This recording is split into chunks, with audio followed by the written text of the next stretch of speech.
నెల్లూరు జిల్లా ఆత్మకూరులో అంగన్వాడీ కార్యకర్తలు గత 16 రోజులుగా సమ్మె చేపడుతూ నిన్న చర్చలకు వెళ్లి చర్చలు విఫలం కావడంతో తమ దీక్షా శిబిరం నుండి బయలుదేరి ఎమ్మెల్యే కార్యాలయం వరకు తమ సమస్యల పరిష్కారం కోరుతూ నినాదాలు చేస్తూ ర్యాలీ చేపట్టారు.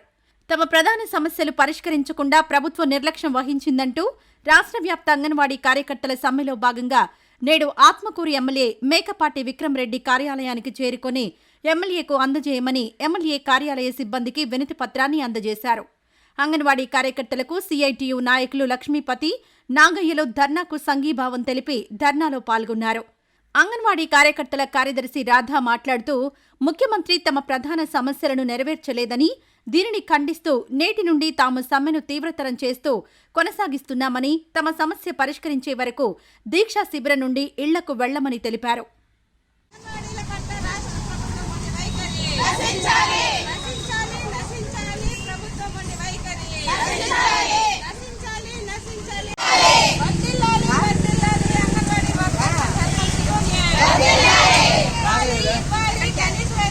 మా సమస్యల్ని మన ఎమ్మెల్యే విక్రమరెడ్డి గారి దృష్టికి తీసుకెళ్ళాల్సిందిగా కోరుతున్నాం. ఆయనే ఉంటారేమో అనుకున్నాము, కానీ ఈరోజు ఆయన లేకపోవడం మాత్రం చెప్పండి. నేను Atmakur anganwadi workers and helpers union project committee కార్యదర్శిని. మేము 12వ తేదీ నుంచి సమ్మెలోకి దిగాము. మాకు కనీస వేతనం 26,000 రూపాయలు ఇవ్వాలని, గ్రాడ్యుయేటీ అమలు చేయాలని తదితర 12 డిమాండ్లతో మేము సమ్మెలోకి దిగాము. మన ముఖ్యమంత్రి గారు స్పందించి 10 డిమాండ్లను పరిష్కరించామని చెప్పారు. ఈ రోజు 16వ రోజు.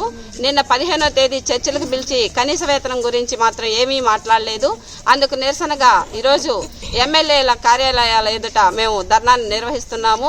ఈ సందర్భంగానే అందులో భాగంగానే ఎమ్మెల్యే గారికి వినతి పత్రం ఇచ్చేదానికి మేమందరం ఎమ్మెల్యే ఆఫీస్కి రావడం జరిగింది. మన ముఖ్యమంత్రి గారు స్పందించి మాకు కనీస వేతనం పెంచిన దాకా మేము ఇళ్లకు వెళ్ళమని ఈ సందర్భంగా తెలియజేస్తున్నాము. ఆయన పెంచిన తర్వాతే మేము ఇంటికి వెళ్ళేటట్టుగా మేము నిర్ణయించుకున్నాము. పెంచని పక్షంలో మా సమ్మెను ఉధృతం చేస్తామని కూడా ఈ సందర్భంగా తెలియజేస్తున్నాం.